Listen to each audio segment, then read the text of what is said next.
अब मैं आ जाती हूँ सीधे आशुतोष जी आपके पास। आशुतोष जी, काशी विश्वनाथ कॉरिडोर या फिर समूची काशी बदलती हुई तो नजर आ रही है, ये बात बिल्कुल सच है। और प्रधानमंत्री नरेंद्र मोदी ने जिस तरह से यहाँ पर जो संकल्प लिया था, संकल्प से सिद्धि का जो प्रण था वो तो साकार होता हुआ दिखाई दे रहा है। इसको मानने में क्या हर्ज है? अगर किसी ने काम किया है तो उसको उसका क्रेडिट तो मिलना ही चाहिए। आशुतोष जी। नहीं चित्रा जी, बिल्कुल मैं इस बात पे मैं इस बात पे सवाल ही नहीं उठा रहा हूँ कि कोई क्रेडिट ले ना क्रेडिट ले। बात यह है कि काशी में प्रधानमंत्री जब आए थे तो काशी विश्वनाथ कॉरिडोर को बनाने के साथ में वहां के बारे में और उसको क्योटो बनाना था। क्या अगर काशी विश्वनाथ बनाने से ही अगर क्योटो बन जाता है तो हर जिले में एक मंदिर बनाया जाए, उसको बड़ा सा फेसलिफ्ट किया जाए और उसको क्योटो दिया जाए। बात इस बात की समझिए, उत्तर प्रदेश का चुनाव 1.5 महीने बाद में है और 10 दिन में 3 बार प्रधानमंत्री बनारस आएंगे।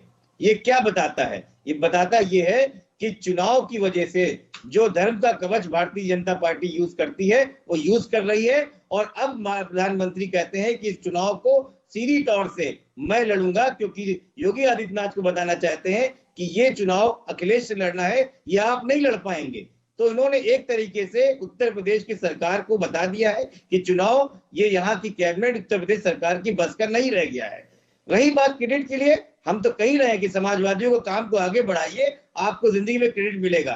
नींव हमने रखी, आप कम से कम जो है आगे तो बढ़ा रहे हैं, इसका हमको साधुवाद है और देश को एक अच्छी चीज मिल रही है, इसमें कोई गुरेज नहीं है। ठीक है, सीधे गौरव भाटिया जी, इस पर आप जवाब दे दीजिए। उसके बाद मैं फौरन आपके पास आऊंगी शरद प्रधान जी, और राजदास जी भी हमारे साथ जुड़े हुए हैं जो यहीं पर वाराणसी में मौजूद हैं। पहले गौरव भाटिया जी।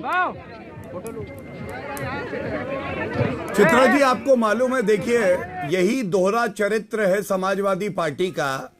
अभी मथुरा में मंदिर की बात आई थी तो यहां अखिलेश यादव के साथी प्रवक्ता हैं, वो समर्थन कर दे, चलेंगे अखिलेश यादव मथुरा, नहीं जा पाएंगे क्योंकि इनको तो सांप्रदायिक राजनीति करनी है।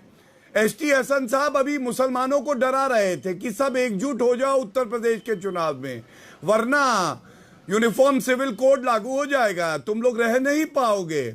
और मैं एक बात जरूर कहूंगा, देखिए मोदी जी ने, मैंने बताया 7 साल में 30 दफा वो काशी आए, कितनी बार आजमगढ़ गए पिछले 2 वर्षों में, 2.5 वर्षों में अखिलेश यादव, कितनी बार सोनिया गांधी रायबरेली गई 2 साल में, 2 साल में एक बार भी सोनिया गांधी नहीं गई। ये क्या दर्शाता है? जिस तरह से काशी की जनता आज प्रधानमंत्री जी का साधुवाद कर रही है, यह दिखाता है कैसे एक आदर्श सांसद बना जाता है, कैसे आप समर्पित होते हैं।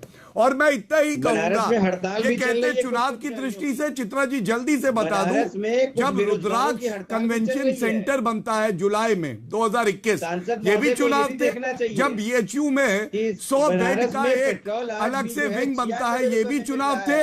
जब 14 ऑक्सीजन प्लांट लगते हैं, ये भी क्या इलेक्शन था। और मां गंगा के लिए रोरो की हम लोग एक व्यवस्था बनाते, ये भी चुनाव था। जब आयुष्मान स्वास्थ्य भारत योजना लागू होती है 5 वर्ष में 64,000 करोड़, ये भी चुनाव था। जब 9 लाख लोगों को लाभ मिलता है इस योजना का, तो ये भी चुनाव था। ये लोग नहीं उत्तर दे पाएंगे, ये लोग केवल और केवल सांप्रदायिक राजनीति करते हैं और इनका सुपड़ा साफ हो जाएगा, क्योंकि इन लोगों के पास विकास पे बात करने के लिए कुछ भी नहीं है। ये लड़ाई है विचारधारा की। हम कहते हैं हमारे आदर्श सरदार पटेल हैं, ये जिन्ना की बात करते हैं। हम कहते हैं शिवाजी हमारे आदर्श हैं।